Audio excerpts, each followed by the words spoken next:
Are you resentful of your mom? Does your mom, does she give you a really hard time? Is she on top of you? Does she make your life miserable? Okay, so it's so easy to look at mom and be in judgment and be like, mom's so annoying and blah, blah, blah. But the one thing I want you to do is I want you to realize that mom doesn't realize what she's doing. But if mom's treating you like that and her behavior is such, it leads me to believe that mom has a lot going on and you don't even realize it. And so I always love to ask the question like, all right, well, mom, does she have a job? Does she love it? Chances are probably not. Does mom work? Maybe she doesn't. Maybe she doesn't have a purpose. That sucks. How's her relationship with dad? Are they like, oh my God, I love each other? Or are they like two ships passing in a night? And mom's relationship with your dad is really not fun or ideal. Like, imagine what that feels like. Imagine what that looks like. And you could say, well, Con, that's her choice. And it is her choice.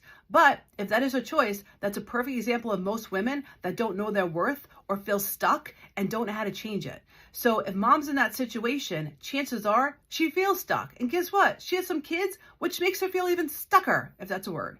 So I want you to give mom a little bit of support, even if it's just as simple as, don't be a jerk to her. Stop being resentful. Treat your mom as a woman that just doesn't know any better. Pumpkin agrees. To take care of herself, make herself the priority, because if she was, she wouldn't be putting up with that lifestyle. She wouldn't be putting up with that relationship. But for some reason, she's there. And for some reason, she's putting up with it. And we know why. Because mom doesn't have the tools to really feel good about herself and the confidence to address it. So instead of being resentful, I want you to see mom not as a mom, but as a woman, okay? As a woman that just doesn't know any better and doesn't have the confidence to do what she needs to do to make herself the priority. So you want to take that and you want to spin that into a benefit, which I love to call the Start Loving Life spin. You use that to better your life. You use that to create your life in a way that you don't repeat the same behaviors and patterns that mom is stuck in.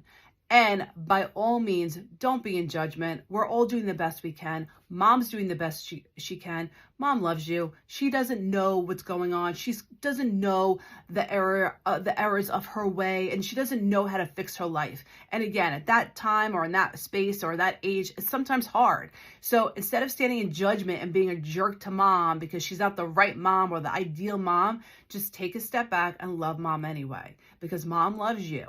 And I want you to love mom, not just for mom, but for you too. Because anytime you're holding resentment or anger, it doesn't actually hurt mom. I mean, it kind of does, but you know what hurts more? It hurts you, because that energy stinks and that energy never feels good. So love and support mom anyway.